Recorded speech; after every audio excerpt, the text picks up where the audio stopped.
보겠습니다. 데살로니가 전서 4장 16절부터 18절까지입니다. 함께 읽겠습니다. 주께서 호령과 천사장의 소리와 하나님의 나팔 소리로 친히 하늘로부터 강림하시리니 그리스도 안에서 죽은 자들이 먼저 일어나고 그 후에 우리 살아남은 자들도 그들과 함께 구름 속으로 끌어올려 공중에서 주를 영접하게 하시리니 그리하여 우리가 항상 주와 함께 있으리라. 그러므로 이러한 말로 서로 위로하라. 오늘 본문의 내용을 다루기 전에 상징과 비유에 대해서 조금 보겠습니다. 오늘 본문은 예수 그리스도의 재림과 성도들의 부활의 사건을 다루고 있습니다. 우리가 이런 내용들을 볼 때 우리와 같은 몸으로 계시지 않고 부활하시고 변화되신 새로운 몸으로 계신 예수님과 또 하나님은 어떻게 계시죠? 하나님은 영이시죠. 영이신 하나님께서 일하시는 내용들을 우리가 성경에서 볼 때에는 대부분의 경우에 그 내용들을 우리가 일종의 상징으로 이해할 수 있어야 됩니다. 왜 그렇습니까? 반대로 생각해 보는 겁니다. 우리가 언어를 습득하지 못한 어린 아기나 동물들과 의사소통할 때를 생각해 보면 쉽습니다. 언어를 사용해서 말하고 듣는 것이 불가능하다고 의사소통이 아예 안 되는 것은 아니죠. 우리가 동물들과도 의사소통을 합니다. 하지만 동물들이나 이제 언어를 습득하지 못한 어린 아기와 의사소통할 때 어떻습니까? 의사소통을 할 수는 있지만 그들에게 우리가 우리의 일상에서 실제 경험하고 있는 복잡한 일들을 자세하게 설명한다고 해서 그들이 우리의 말을 다 이해하고 우리의 뜻을 이해할 수 있는 것은 아닙니다. 그래서 우리가 어떻게 합니까? 그들이 이해할 수 없다는 것을 아니까 우리가 오히려 이것저것 다 설명하고 설득할 때에는 원하는 대로 의사소통할 수가 없다는 것을 압니다. 그것으로는 우리의 뜻을 이룰 수가 없습니다. 우리가 바라는 것, 우리가 원하는 것을 이룰 수가 없고, 그래서 우리가 어떻게 해야 됩니까? 아주 단순한 모양으로 만들어서 전달을 해야 됩니다. 때로는 원래의 것과 원래의 지금의 상황과 전혀 다른 의미가 되고 전혀 다른 모양이 되더라도 그런 것이 중요한 건 아니죠. 지금 내가 처한 상황을, 내가 전달하고자 하는 내용을 사실 그대로 전달하느냐가 중요한 게 아닙니다. 더 이상. 왜? 그들은 이해하지 못하니까. 변형과 단순화가 이루어져야만이 조금이라도 우리가 원하는 것을 전달하고 우리의 뜻대로 상황을 이끌어갈 수가 있는 겁니다. 그렇죠. 왜냐하면 의사소통이 안 되니까요. 동물이나 이런 경우에. 하나님께서 우리를 대하실 때에도 마찬가지라는 겁니다. 하나님께서 우리를 대하실 때에도 사실 그대로 전달해 주실 때 우리가 이해할 수가 있겠는가? 그렇지가 않기 때문에 사실을 전달하는 것이 더 이상 중요하지 않다는 거죠. 모든 성경의 내용이 그런 것은 아니지만 때때로 필요한 경우에 하나님께서 성경을 통해서 우리가 경험한 적도 없고 지금 알아들을 수도 없는 그런 일들, 창조나 종말에 관한 일들, 영이신 하나님에 관한 일들이나 천사에 관한 내용들 중에도 우리에게 필요한 것이 있다면 우리가 다 이해할 수 없을지라도 우리에게 가르치실 때가 있는 거죠. 하지만 어떻습니까? 우리에게 사실 그대로 전달하면 우리가 이해할 수가 없습니다. 사람은 어리석기 때문에 하나님께서 모든 것을 이제 그럴 때에는 정확하게 구체적으로 설명하는 거에 목적을 두시지 않는다는 거죠. 우리가 그럴 수 있습니다. 우리가 설명하면 다 알아듣지, 가르쳐주는 사람이 잘 가르쳐줘야지. 그게 무슨 말이냐. 하나님께서는 전능하신데 그런 걸 가르칠 수 없느냐, 능력이 없으시냐, 이런 생각이 들 수가 있는데 이런 건 또 이렇게 생각을 해보면 되겠습니다. 상징과 비유에 대해서 이렇게 한 번은 다뤄야 될 것 같아서 그래서 잘 가르치는 사람이 잘 가르쳐주면 되지 않느냐, 우리가 이해 못할 게 뭐냐, 우리가 이런 면에서 생각을 해볼 수가 있습니다. 이 세상의 책들을 보면 우리가 좀 이제 이해가 되는 부분이 있는데 당장 이제 칸트가 쓴 철학책을 한 권 사서 읽어보면 지금 말하는 내용이 무슨 말인지 알 수 있습니다. 책을 보면 설명을 정말 구체적으로 너무나 자세하게 잘 해놨다는 것을 이제 한 페이지만 봐도 알 수가 있습니다. 그런데 그 외에는 알 수 있는 것이 없습니다. 책을 아무리 들여다봐도 이 책에서 뭘 설명하고 있는지 그 내용을 조금도 알 수가 없죠. 칸트는 수백 페이지, 수천 페이지에 걸쳐서 아주 자세하게 심지어 세상 모든 일을 다룬 것도 아니고 사람 머릿속에서, 사람의 마음속에서 어떤 일이 일어나는지를 설명해 놨는데 그만큼 작은 영역 안에서 일어나는 일을 수천 페이지에 걸쳐 설명해 놨는데도 얼마나 자세하고 구체적이겠습니까? 그런데 우리가 그 내용을 한 페이지도 이해하지 못하는 경우들이 너무나 많다는 것이죠.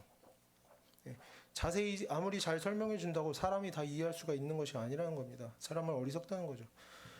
그리고 당연히 이제 칸트와 지금 우리들 사이에서 나타나는 인지적 능력의 차이는 엄청납니다. 하지만 하나님과 사람 사이에서 나타나는 인지적 능력의 차이와는 비교할 수 없죠. 하나님과 사람의 차이는 엄청나게 크다고 할 수가 있습니다.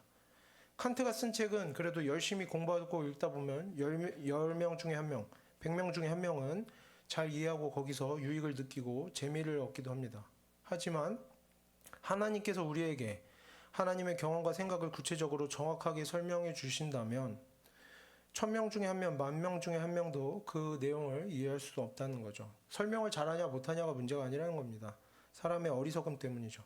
아무런 유익도 얻을 수가 없는 겁니다. 칸트까지 가지 않더라도 또 어떻습니까?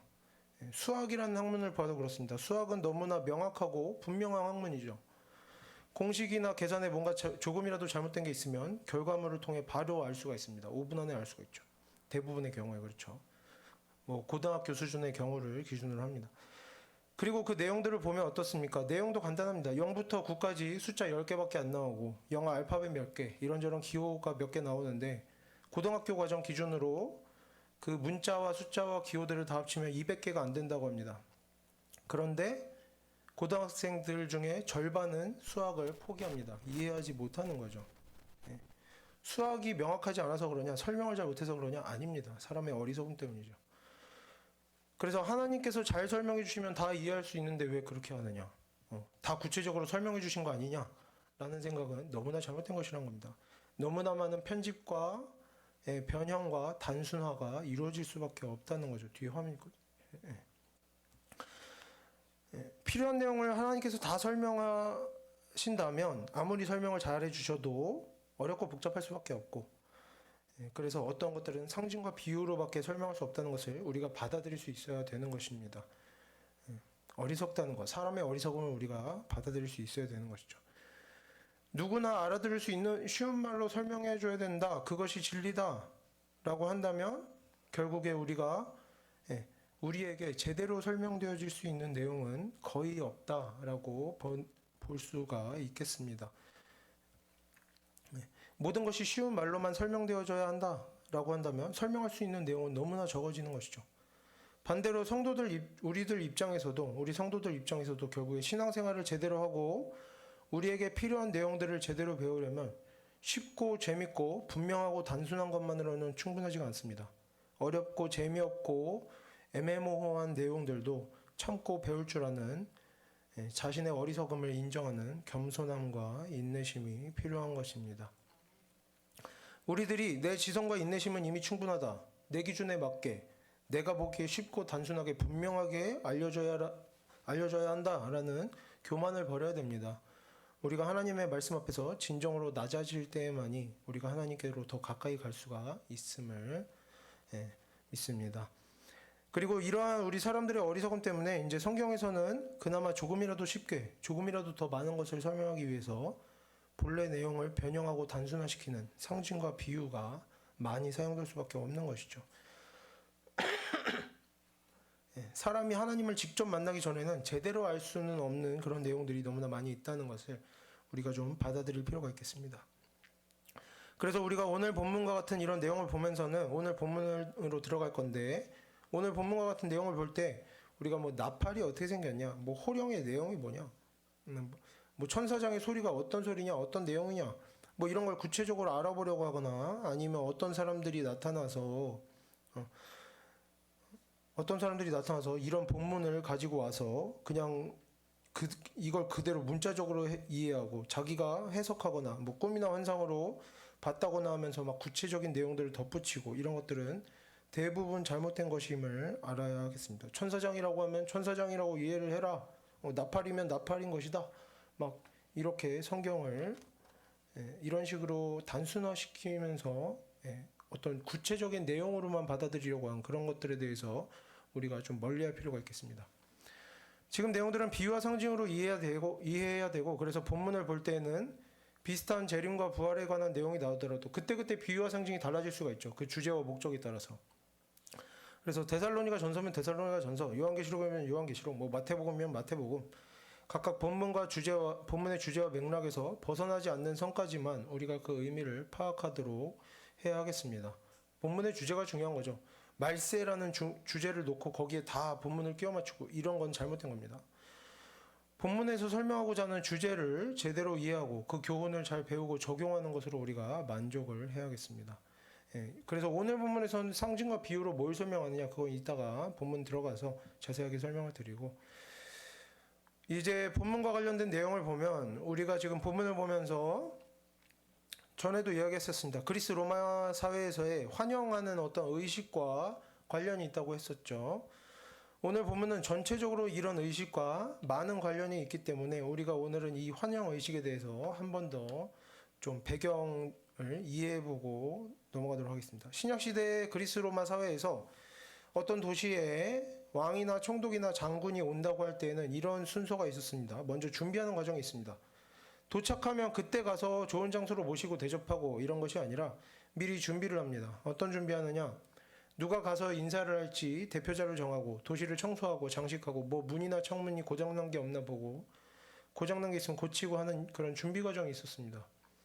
그리고 환영기념 연설도 준비했다고 합니다. 이 연설은 이제 왕이나 총독이 오면 칭찬하고 떠받들고 하는 그런 내용이었죠. 근데 저번에도 이야기했죠. 사람에 대해서 존귀함에 대해서 이야기할 때도 이 칭찬하고 떠받들고 하는 게 옆에서 그냥 아부 떠는 게 아니라 공식 석상에 올라와서 공식적으로 하는 그런 순서였다고.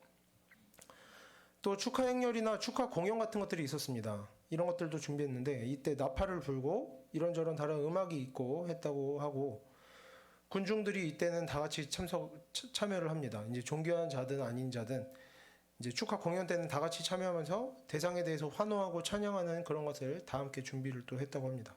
그런 준비를 다 마치고 나면 이제 왕이 올 때, 왕이 도시에 들어오면 그때부터 시작하는 것이 아니라 대표하는 시민들이 먼저 도시 밖으로 마중을 나갑니다.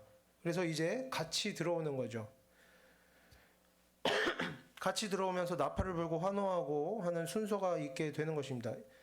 이런 내용들이 오늘 본문하고 다 연결이 되는데 어떻게 연결이 되느냐, 이제 16절부터 보면서 하나하나 좀 연결시켜 보도록 하겠습니다. 데살로니가 전서 4장 16절 함께 읽어보겠습니다. 주께서 호령과 천사장의 소리와 하나님의 나팔 소리로 친히 하늘로부터 강림하시리니 그리스도 안에서 죽은 자들이 먼저 일어나고. 여기서 호령이라는 단어가 나옵니다. 호령이라는 단어를 보면 이 호령이라는 것은 지위가 높은 사람이 지위가 낮은 사람들에게 하는 것으로 이제 배에서 노를 젓도록 신호를 주는 것이나 군대에서 명령을 내릴 때, 그리고 높은 사람이 이제 사람들을 모이도록 할 때 사용되던 단어였다고 합니다. 이것은 이제 무슨 소리냐? 호령, 주께서 호령과라는 것은 예수 그리스도께서 이 땅에 재림하실 때에 사람들이 모이고 예수 그리스도를 영접하는 일이 있는데 그런 모임과 그런 환영 의식의 모든 주체가, 주관자가, 인도자가 사람이 아닌 예수님이라는 것을 보여주는 것이죠. 호령하면서 명령하고 사람을 모으시는 것이 예수님께서 하신다는 겁니다. 준비 과정을 누가 하신다? 예수님께서 하신다. 예수님께서 이 땅에 나타나실 때 성도들이 알아서 모여서 준비해서 예수님을 맞이하는 것이 아니라 예수께서 성도들을 모으시고 자신의 그런 배경들을 만들어 가신다는 거죠. 그 다음으로 뭐라고 나옵니까? 천사장의 소리라고 나옵니다. 여기서 소리라고 번역된 단어는 제가 조금 전에 설명해드렸던 환영의식의 순서에 나오는 단어입니다.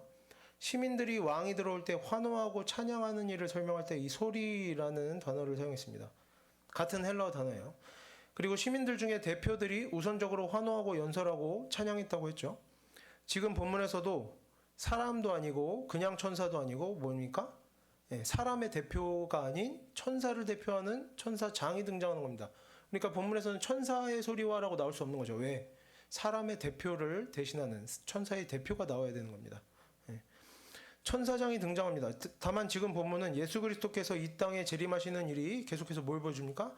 사람이 주최하는 의식과 축제가 아니라는 걸 보여주는 거죠. 천사장의 소리 부분에서도 여전히 사람이 주체가 아닌 겁니다.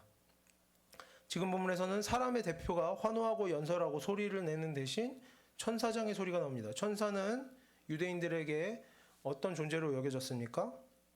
언제나 하나님의 메시지를 전하는 존재로, 하나님의 이제 손과 배 같은 수족으로 여겨졌습니다.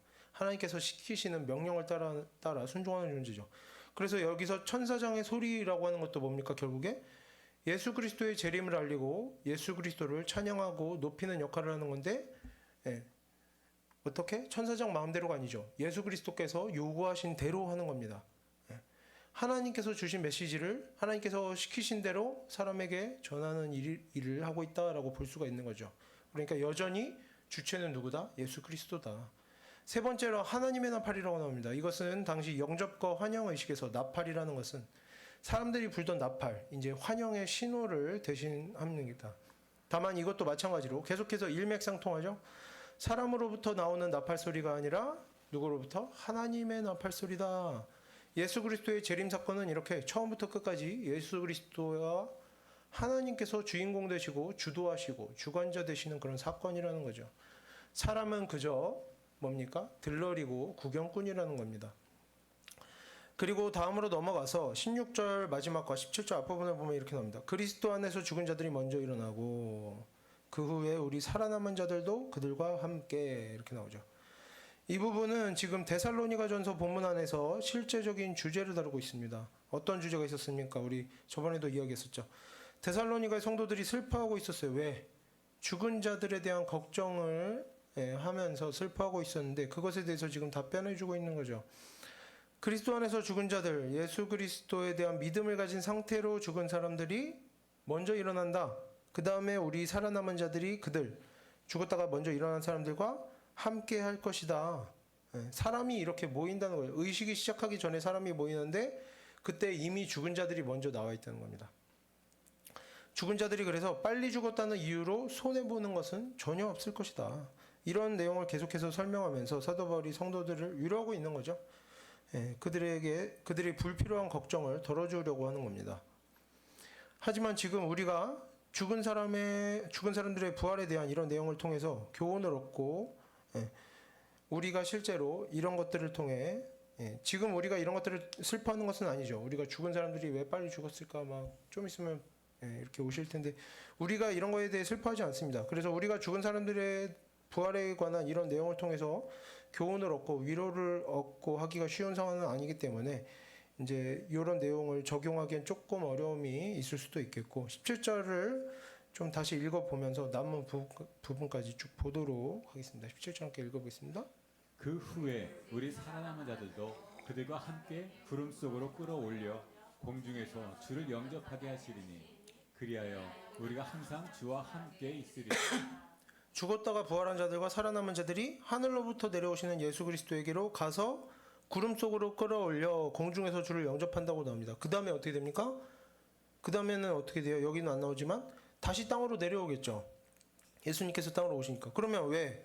어차피 땅으로 다시 내려오시는데 굳이 공중으로 올라갔다가 다시 내려오느냐? 왜 그렇습니까? 배경으로 돌아가야죠. 신약시대 그리스 로마 사회에서 환영의식에 대해서 설명하면서 어떻게 했다고 그랬어요? 그래서 구체적으로 설명합니다. 왕이나 총독이 먼저 도시에 들어오는 게 아니죠. 그들이 도시에 들어오기 전에 시민들이 먼저 도시 밖으로 마중을 나갔다가 밖에서 만나서 같이 들어온다고 했습니다. 어떻습니까? 정확하게 1차죠.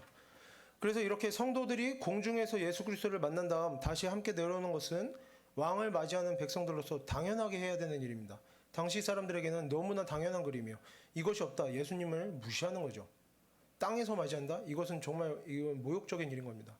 그래서 당연히 해야 되는 일로서 예수 그리스도를 높여드리고 존중하는 일이라고 볼 수가 있겠습니다. 다만 처음에도 설명했듯이 지금 사도 바울은 그 시대 사람들에게 익숙한 모습으로 예수 그리스도께서 이 땅에 오시는 모습이 얼마나 위험 있는가를 보여줍니다.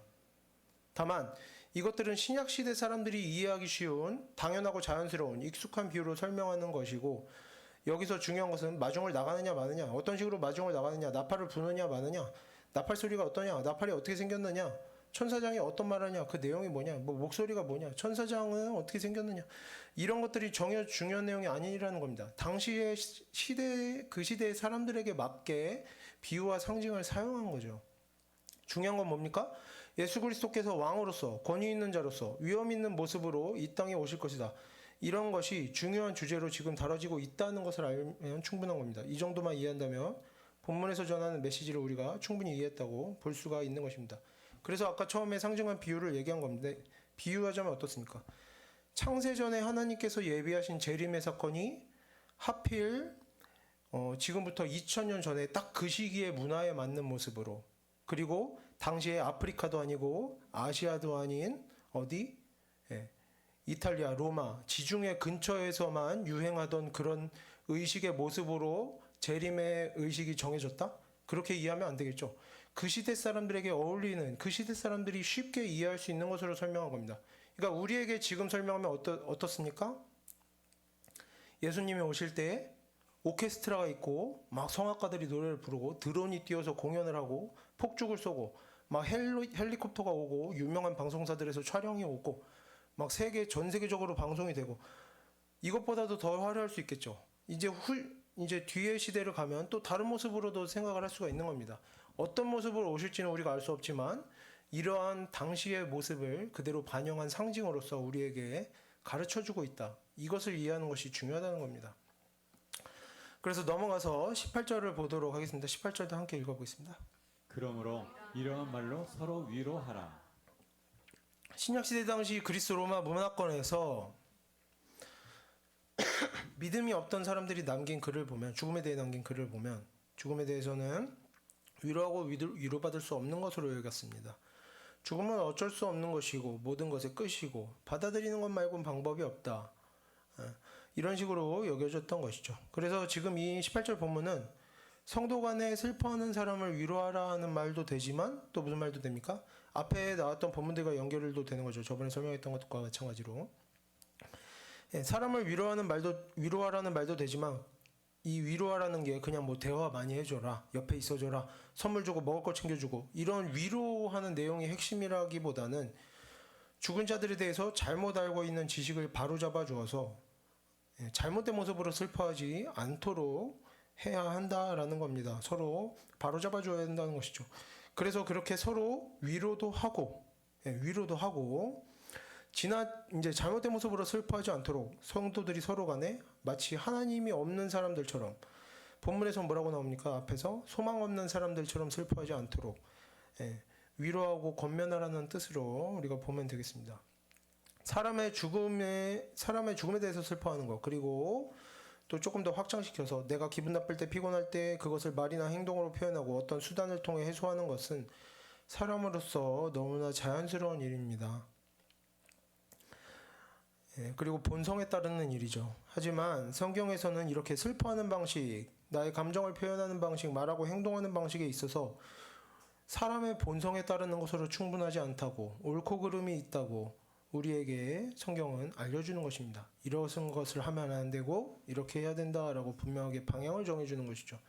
그래서 우리가 이제부터는 뭐 죽음뿐만 아니라 어떤 큰 사건, 작은 사건을 만나고 큰 문제, 작은 문제를 만나게 될 때 내가 지금 이 사건과 문제 앞에서 나타내 보이는 나의 말과 행동들이 하나님께서 보시기에 합당한 모습인가라는 것을 우리가 스스로 돌아보고 고민해 보면서 계속해서 더 나은 모습으로 변화되어져 가기를 애쓰는 우리가 하나님의 자녀들이 되기를 바랍니다. 그리고 이렇게 오늘 본문은 한 구절씩 그 내용을 확인하면서 당시의 환영 의식과 좀 비교를 해봤습니다. 그런데 여기서 우리가 이런 주제를 한 가지 더 확인할 수가 있습니다. 재림과 심판의 날의 주인공이 누굽니까? 오늘 본문은 분명하게 그 주인공 누구라고 보여줍니까? 높임받고 환영받는 주인공은 예수 그리스도이심을 분명하게 설명하고 있습니다. 심지어 의식을 주관하는 것도 예수 그리스도라고 하고 있죠. 예수 그리스도 외에는 이제 주인공으로 나설 자리가 그 어느 부분에도 없는 겁니다. 이것을 보면서 우리가 마지막 날, 심판과 재림과 부활의 날, 그리고 하나님의 나라에서 내가 주인공이 아니고 예수 그리스도께서 주인공 되신다는 것에 우리가 어떤 의미가 있는가를 좀 한번 생각해 볼 필요가 있겠습니다. 마지막 날에 대해서 우리가 이런 구절들을 볼 수 있는데 우리가 성경 구절 2개만 같이 보도록 하겠습니다. 히브리서 4장 9절과 마태복음 25장 34절 함께 읽어보겠습니다. 하나님의 백성에게 안식이 남아있도다. 창세로부터 너희를 위하여 예비된 나라를 상속받으라. 뭐 이외에도 비슷한 내용들은 성경에 많이 나오죠. 어쨌든 이런 식의 내용들이 나오는 구절들을 보면서 우리는 이런 생각들을 쉽게 할 수 있습니다. 성경에 뭐라고 나옵니까? 안식이 있다. 상속받아라. 뭔가 준다고 합니다. 그리고 안식도 있다고 하죠. 우리는 이런 생각들을 합니다. 이런 구절들을 보면서 위로받죠. 지금 내가 힘들고 어렵고 불편하고 싫은 일들이 해결되겠다. 천국에 가면 풍족하고 즐겁고 기쁘고 행복한 일만 남을 것이다.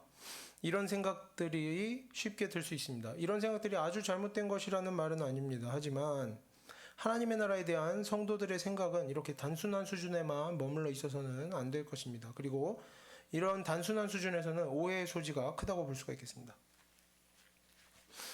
마지막 날의 주인공은 누구라고 했습니까? 우리가 아니라 예수 그리스도이십니다. 그렇기 때문에 즐거움과 기쁨과 행복이 있는 것은 맞습니다. 모든 문제의 해결이 있는 것도 맞고 풍족함이 있는 것도 맞고 안식에 있는 것도 맞지만 그 기준이 뭐다?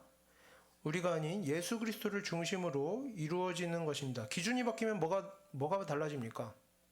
누구와 기준이든 간에 행복하면 되는 거 아닌가? 안식이 있으면 되는 거 아닌가? 이렇게 생각하면 좋겠습니다. 이제 설명을 좀 자세히 드릴 건데 그 전에 요런 것들을 좀 봤으면 좋겠습니다. 어떤 사람에게는 책 읽는 것이 행복인데 어떤 사람에게는 책 읽는 것이 고문입니다.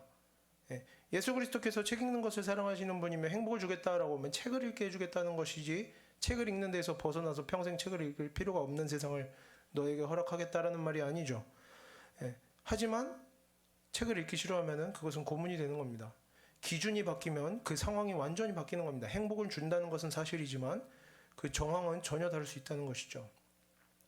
그래서 누가 기준이든 행복하면 되는 거 아닌가? 우리가 좀 이것에 대해서 하나님께서 주시는 행복과 안식과 상속에 대해서 우리가 좀 이해할 필요가 있다는 겁니다. 조금 더 이제 예시가 필요하다고 봐서 좀 가져왔는데 논어를 보면 이런 내용이 나옵니다. 소인은 어떤 사람이냐? 사사로운 욕심에서 벗어나지 못하는 사람이다 라고 합니다. 소인은 이런 것들을 고민합니다. 이런 것들이 소인들에게 문제가 됩니다. 어떻게 해야 내가 더 많이 가질까? 어떻게 해야 내가 더 몸이 편할까? 마음이 편할까? 내가 더 관심받고 칭찬받고 인정받고 높임받고 어떻게 해야 내가 더 사랑받을까? 소인의 행복은 이런 욕심이 채워질 때 행복합니다. 이런 욕심이 채워질 때 즐겁고 행복하고 기쁘고 안식이 있고 평안함이 있습니다. 이런 욕심이 채워지지 않으면 어떻습니까? 내가 남들보다 더 많이 가지지 않으면 불행하고 슬프고 괴롭고 쉼이 없는 겁니다. 그러면 군자는 어떻습니까? 군자는 자기 자신과 타인들이 도를 따라 살기를 희망하는 자입니다. 원하는 자죠. 그래서 군자는 자신의 말이나 행동이 혹은 타인의 말이나 행동이 도에서 벗어날 때 부끄러워하고 괴로워하고 슬퍼하고 자신이나 다른 사람들의 말과 행동이 도에 적중할 때 행복해하고 기뻐하고 즐거워합니다. 그래서 그래도 사람이 인정받고 돈도 벌고 해야 먹고 사는 게 아니냐, 배부르니까 세월 좋은 소리 하고 군자나 하는 거 아니냐 생각할 수 있지만 군자의 태도는 이러합니다. 자신의 태도가 도에 적중하면 어떻게 되겠습니까? 도에 적중한다는 건 뭡니까? 이제 아주 낮은 단계에서 생각하면 성실한 것을 좋아하고 지혜로운 것을 좋아하고 유익한 것을 좋아한다는 겁니다. 남을 돕는 것들을 또 좋아하겠죠. 그렇게 성실하게 일하고 끊임없이 지혜를 갈구하고 공부하며 친절을 베풀고 배려하며 살아간다면 그 외의 것들 어떻습니까? 건강이나 재물은 자연스럽게 적당한 만큼 따라오게 되리라 여기는 것입니다. 그리고 실제로 그러겠죠. 성실하게 일하고 열심히 공부하고 주변에도 베풀면 당연히 그런 것들이 적당한 수준으로 주어지리라 기대할 수가 있는 겁니다. 그래서 도에 따르는 일이 먼저고 그 외의 것들, 소인들이 욕심낼 만한 그런 것들은 다음에 생각할 일이라고 여기는 것이죠. 이제 하나님의 나라에 관해서 다시 들어가 보겠습니다. 하나님의 나라에서 예수 그리스도의 주인공 되신다는 사실에도 이런 원리가 작동한다는 것이죠. 성경 한 구절을 다시 보겠습니다. 로마서 14장 17절 함께 보겠습니다. 하나님의 나라는 먹는 것과 마시는 것이 아니요 오직 성령 안에 있는 의와 평강과 희락이라. 이 구절에서 분명히 말해주고 있습니다. 하나님의 나라도 마찬가지라는 겁니다. 악한 사람들, 하나님을 아예 모르고 믿지 않는 사람들 뿐만 아니라 입으로는 하나님을 믿는다고 말하면서 실상은 하나님의 말씀에 관해서는 별로 관심이 없는 사람들, 이 정도면 충분해, 이 정도만 알면 되지, 십자가 복음만 알면 되지 말하면서 더 이상 성경을 알아가려 하지 않고 자기 마음대로 성경을 적용하고 자기 생활에 자기 상황에 끼워 맞추는 사람들, 성경이 하지 않는 하나님의 말씀을 소위 성경적인 것들을 만들어내고 성경에 나오지 않는 하나님의 뜻, 하나님의 마음, 성경에 기록된 말씀이 아닌 그런 성경적인 것들을 마음대로 만들어내는 사람들, 어떤 기준에서 만들어내겠습니까? 자기 욕심대로 만들어내는 거죠. 하나님을 믿는다고 말하든지 믿지 않는다고 말하든지 결국에 하나님의 말씀보다 자기 생각, 자기 기준을 더욱 중요하게 여기는 사람들, 예수 그리스도의 주인 되심을 거부하는 사람들, 스스로 자신의 주인됨을 주장하는 사람들, 그들에게는 뭐가 중요합니까? 좋은 음식 먹고 좋은 옷 입고 자기 몸 편하고 자기 마음 편한 것, 자기 마음대로 하고 싶은 대로 말하고 행동하는 것, 이것을 자유라고 부르겠죠. 자신이 주인되고 자신이 높아지고 자신이 인정받는 것이 중요한 겁니다. 그런 것들이 해결되어야 그들에게 뭐가 있습니까? 기쁨이 있고 즐거움이 있고 행복이 있고 안식이 있고 평안함이 있고 풍족함이 있는 것이죠. 이런 사람들에게 하나님의 나라 천국이라는 것은 뭡니까? 돈 많이 주고 금덩이 주고 명품 부어주고 고급진 음식 배 터지게 먹게 해주고 내가 높아지고 주인으로 인정받는 곳, 내가 슈퍼스타처럼 살 수 있게 하는 곳, 아무렇게나 내가 내 마음대로 말하고 행동해도 전혀 불편함이 없는 자유로운 것을 하나님의 나라라 여기기가 너무나 쉽다는 거죠. 왜? 그런 것을 바라니까. 그런 것이 아니면 행복할 수가 없는 사람이니까 그런 것을 바라는 겁니다. 하지만 하나님의 자녀는 어떻습니까? 하나님의 자녀들에게는 그것보다 중요한 게 있습니다. 하나님을 믿는 성도들은 내 자신과 다른 사람들이 하나님의 말씀을 듣고 배우고 알아갈 때, 사람들이 하나님의 말씀대로 살 때 하나님의 자녀들은 거기서 기쁨과 행복과 즐거움과 안식과 평안함과 풍족함을 경험하는 것입니다. 이런 성도들에게 천국이란 어떤 것입니까? 하나님의 말씀대로 사는 데에 더 이상 방해가 없고 불편함이 없는 것을 말합니다. 겸손한 태도로 살아가도 모욕당하지 않는 곳, 헌신해도 무시당하지 않는 곳, 자신의 수고가 당연하게 가치없게 여겨지지 않는 곳, 착하고 성실하게 살아가도 바보 취급당하지 않는 곳이 바로 천국이라는 말입니다. 왜냐? 이 하나님의 자녀들은 이런 것들을 간절하게 바라기 때문이죠. 이 세상에서 고통받고 있기 때문에 이런 것들을 바라는 겁니다. 성도들이 또 바라는 것은 무엇입니까? 성도들이 바라는 천국은 무엇입니까? 하나님에 대한 지식이, 하나님을 알아가는 일이 귀하게 여겨지고 중요하게 여겨지는 것입니다. 어떻게든 조금이라도 더 하나님의 말씀대로 살고 조금이라도 더 하나님의 말씀을 알아가고자 하는 그런 마음과 노력들이 우습게 여겨지지 않고 무시당하지 않고 존중받는 곳, 교만한 사람, 자랑하는 사람이 없고 모욕하는 사람, 거짓말하는 사람이 없고 무례한 사람, 이기적인 사람, 사치하는 사람이 없고 욕심내는 사람이 없는 곳이 바로 천국인 것입니다. 그러면 예수 그리스도께서 주인 되시는 마지막 날과 하나님의 나라는 과연 어떤 사람의 생각과 일치하는 하나님의 나라의 모습과 비슷하겠는가 우리가 생각해 봐야 한다는 것입니다. 예수 그리스도께서 주인 되시는 하나님의 나라는 악한 사람들, 이기적인 사람들, 믿음 없는 사람들, 자기 욕심대로 살아가는 사람들의 행복과 풍족함을 위한 나라가 아니라 하나님을 믿고 순종하는 자들에게 안식이 되고 평안함과 기쁨과 풍족함을 주는 나라라는 것이죠. 하나님의 나라는 사람의 욕심을 완전히 채워주는 나라가 아니라 하나님과 예수 그리스도의 뜻이 이루어지는 것입니다. 하나님의 말씀에 대한 순종이 가능해지고 이루어지는 곳이죠. 하나님의 말씀에 순종하는 자들에게 기쁨이 있는 곳입니다. 거기서는 하나님의 말씀대로 사는 자들, 하나님의 말씀대로 사는 자들이 마음껏 하나님의 말씀대로 살 수 있게 되는 것이며, 천국이란 하나님을 더 알아가고자 하는 사람들이 더 많은 지식을 듣고 배우고 알아갈 수 있는 곳이라고 하는 겁니다.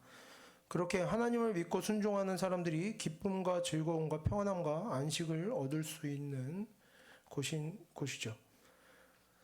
또한 하나님의 나라는 하나님을 알아가는 일과 하나님의 말씀대로 사는 일을 관심 없어 하는 사람들, 그런 일들을 심지어 방해하고 싫어하는 사람들이 견디지 못하는 정서여야 하는 것입니다. 왜? 그리스도께서 주인 되시기 때문이죠. 그들 하나님의 말씀을 멀리하는 사단들과 악한 사람들, 하나님의 말씀에 대해 관심 없는 이기적인 사람들, 교만한 사람들, 자기 욕심을 버리지 못한 사람들이 아무리 애써도 그 모든 수고와 노력들이 결국에 실패하고 절망하고 낙담할 수밖에 없는 곳, 언제나 하나님의 심판이 제대로 정확하게 구체적으로 올바르게 이루어지는 곳이 하나님의 나라라는 겁니다. 오늘 본문은 분명하게 마지막 날은 예수 그리스도께서 주인 되시고 예수 그리스도께서 처음과 끝까지 모든 것을 주관하시고 진행하시는 그런 날이라고 분명하게 설명하고 있습니다. 그래서 우리가 이런 성경 본문을 보면서 사람의 헛된 욕심들을 버리게 되기를 바랍니다. 그리고 우리가 하나님의 나라에 대한, 천국과 마지막 날에 대한 올바르고 분명한 이미지를 가지게 되기를 바랍니다. 그리고 우리가 지금부터 자기 자신을 돌아보면서 하나님을 알아가며 우리가 하나님을 알아가며 하나님의 말씀대로 순종하기를 힘쓰면서 우리가 훈련을 거듭하면서 정말 하나님의 나라를 살아가는 성도의 모습에 합당한 모습으로 우리가 변화되어져 가기를 바랍니다.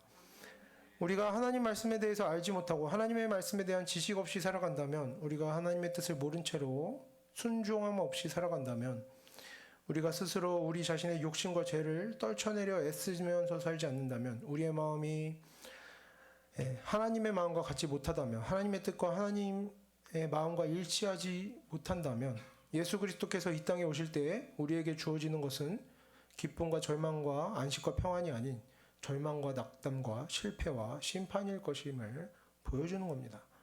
그날 예수 그리스도께서 세상의 주인으로 이 땅에 오시는 날에는 우리가 바라는 것이 이루어지는 날이 아니라 예수 그리스도께서 바라시는 일이 이루어지는 날이고, 사람의 욕심에서 나오는 우리의 모든 소망은 뭡니까? 채워지느냐? 좌절되고 꺾여버리고 완전한 실패와 절망과 낙담으로 끝나게 되는 날인 것입니다.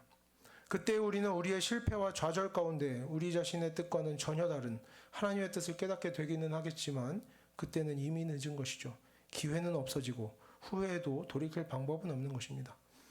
그래서 우리가 지금부터 하나님의 말씀에 비추어 우리 자신을 돌아보고 우리가 스스로 변화되어져 가기를 원합니다. 우리가 그래서 계속해서 변화되어져 가므로 결국에 예수 그리스도께서 이 땅에 오실 때에는 우리가 정말 예수 그리스도의 주인 되심을 보면서 하나님의 말씀과 모든 하나님의 뜻이 그대로 이 땅에 이루어지는 것을 보면서, 모든 거짓과 욕심과 자랑과 이기심과 교만이 심판받는 것을 보면서 우리가 그때는 충분히 변화되어지고 우리가 그런 것들을 보면서 기뻐할 수 있는 성도가 되기를 바랍니다.